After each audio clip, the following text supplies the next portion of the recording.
السلام علیکم، آپ دیکھ رہے ہیں ایم سپورٹس 2۔ سب سے پہلے آج کی ٹاپ سٹوریز۔ پاکستانی نژاد باکسر عامر خان لندن میں اسٹریٹ کرائم کی واردات میں لٹ گئے۔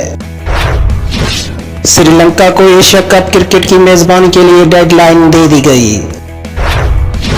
اور حارث رؤف کا انگلش کاؤنٹی میں شاندار ڈیبیو۔ تفصیل سے پہلے اگر آپ ہمارے چینل پر نئے ہیں تو ہمارے چینل ایم سپورٹس 2 کو سبسکرائب کریں اور بیل آئیکن کو دبا دیں۔ عالمی شہرت یافتہ پاکستانی نژاد برطانوی باکسر عامر خان لندن کی ایک سڑک پر لٹ گئے۔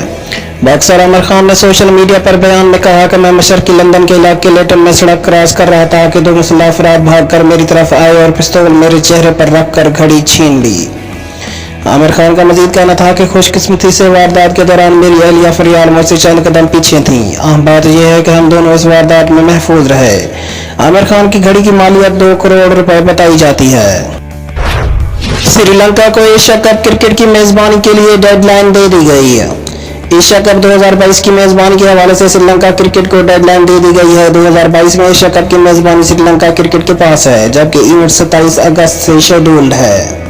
تاہم سری لنکا اس وقت مالی مشکلات سے دوچار ہے اور ملک میں بڑے پیمانے پر مظاہرے ہو رہے ہیں۔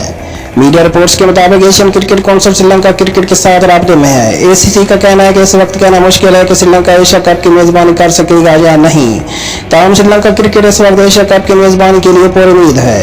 اے سی سی کا کہنا ہے کہ ایونٹ میں ابھی وقت ہے اور کرکٹ سری لنکا کو 27 جولائی تک ایشیا کپ کے بارے میں بتانے سے متعلق کہا گیا ہے۔ اور حارث رؤف کا انگلش کاؤنٹی میں شاندار ڈیبیو۔ قومی کرکٹ ٹیم کے فاسٹ بالر حارث رؤف نے انگلش کاؤنٹی چیمپئن شپ میں یارکشائر کی نمائندگی کرتے ہوئے ڈیبیو پر ہی 6 وکٹیں اڑا لیں۔ حارث رؤف نے گلوسٹر شائر کے خلاف پہلی اور دوسری اننگز میں بالترتیب 3 وکٹیں حاصل کیں، جس کے باعث ان کی ٹیم 6 وکٹوں سے فتح حاصل کرنے میں کامیاب ہوئی۔ حارث نے پہلی اننگز میں 81 رنز کے عوض 3 جبکہ دوسری اننگز میں 96 رنز کے عوض 3 کھلاڑیوں کو پویلین کی راہ دکھائی۔